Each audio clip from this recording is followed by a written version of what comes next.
Welcome back to the Lemon Factor.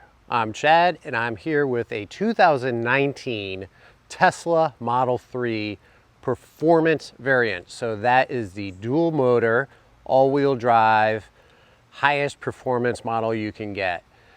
This car is a great car. I've already done a full review on the car. So if you haven't checked it out, please take a look. Either go to the link in the description below or go to my channel and you can check it out. There's a couple videos that I'm doing on this car, but for this video, I am going to point out some of the things that I don't like about the Tesla Model 3.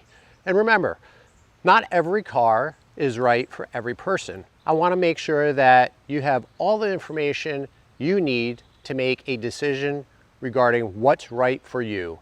So yes, some of these may be nitpicks. Some of these may seem like I'm being overly critical. And yes, I am doing that on purpose.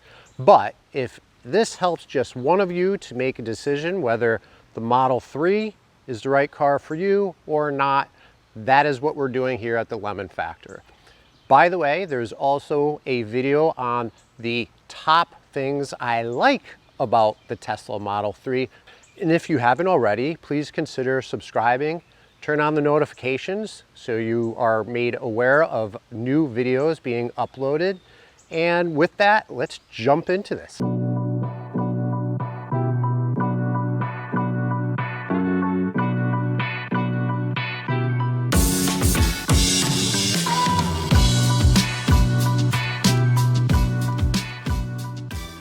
So number one on my list is the looks.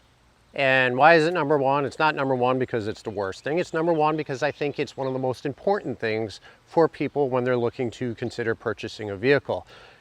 If you don't like how it looks, you're going to be the one that gets in that car. You're going to see that every single day and be reminded of it. And me personally, I think the time with the Tesla Model 3, I've come to appreciate its looks.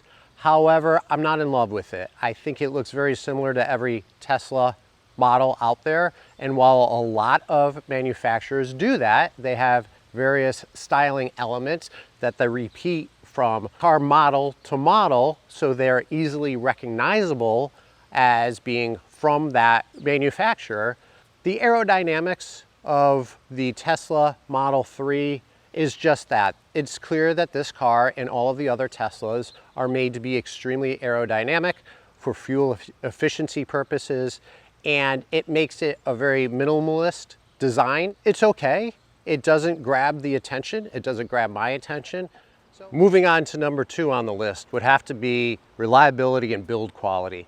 Although this is a pretty solid car from a driving perspective, there's certain aspects of the car in which I believe the build quality could be a little bit better. One is the door.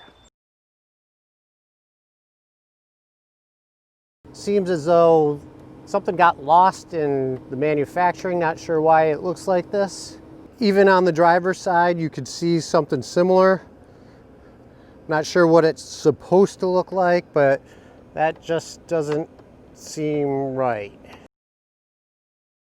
The paint itself, while it's a beautiful white, there does seem to actually be some orange peel in the paint. It doesn't look like it's the best quality.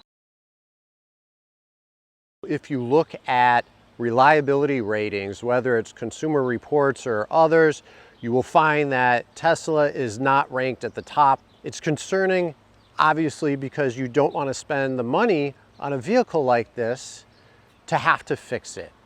But it's really concerning to me because if this car breaks down, where are you going to have it fixed? Now, Tesla has the warranty and Tesla will repair. However, if you're out stranded somewhere, you're highly dependent upon the Tesla network to get you back up and running. After your car is out of warranty, I wonder how much the cost of some of the repairs are going to be. I'd like to see the reliability increase before I would consider buying a Tesla. Moving on to number three would have to do with the range. So yes, this variant, being the performance model, gets, I believe, 299 to 310 I think it's about 310 miles. However, the time I've had with this car, I have found that I am not getting that 310 miles. Now, granted, I may be a little bit harder on the accelerator than others, but it is dropping quite rapidly. And for someone like myself, who does enjoy some spirited driving at times, that could be a concern. Not only that, I'm doing this review during summer, so the temperatures have been in the 80s during the review, as opposed to being in the winter time. So I can only imagine what type of mileage I would get in the winter here in New England, the colder weather being known to negatively impact the range on the car. In addition to the mileage, it is the charging of the car itself. So here's a map of my area. And yes, there's a couple supercharger stations around, but they're not, quite frankly, conveniently located. Now, of course, you don't have to use a supercharger, especially if you're commuting to and from work. If you are driving within your home vicinity, most people will opt to get a charger installed. I do believe that a charger like that should be included for free. It's not. It's an option that is over $500. And while I think that really would help some people, not everybody has a garage. And yes, you can put the charger on the outside of your house. I don't know if that is highly recommended, but some people live in condos and townhouses. So it's something you have to think about, that if you do not have charging stations conveniently located for you, then you would have to consider how you would charge that at home. And again, if you don't have the place to put that, then that potentially could be a problem. So number 4 in my list of things that I don't like about the Tesla Model 3 would have to be what I consider a lack of certain luxury features. So the Tesla Model 3 is an interesting car because it, in one aspect, given its performance, it can be viewed as a sports car, a muscle car even. In another regard, it could be viewed as a luxury car. And I do consider luxury cars as having features above and beyond the normal everyday cars. And while this car has a slew of unique features and a slew of features you can find in other cars done in a very unique way, there are some things that I believe are missing from the Tesla Model 3. So the first thing is, although the car has heated seats, I am surprised to find that the Tesla Model 3 does not have cooled seats. I'm surprised that the steering wheel is not heated, especially in colder winter months here in New England. Having a heated steering wheel is very much appreciated. It's a feature that you find in some luxury cars and, quite frankly, some not so luxury cars as an option. And I'd really like to see that available. The third feature is something that I've grown very fond of, a heads-up display. That is where the car reflects specific information up into your windshield, into the direct line of sight as you're driving, so you're not taking your eyes off of the road. And that's another thing that I do view as being missed in this car, especially at this price point. And number 5 on my list, and this isn't going to be the final one, I'm going to give you a bonus one at the end. Number 5 is that the car is not truly autonomous in driving. And if you look at the marketing materials, if you hear people talk, if you watch some of the YouTube videos out there, you would get the impression that this car could drive by itself, and it's really not the case. It has a great autopilot feature where you can put in a destination and the car will auto steer. It will have adaptive cruise control. It will change lanes upon your prompting.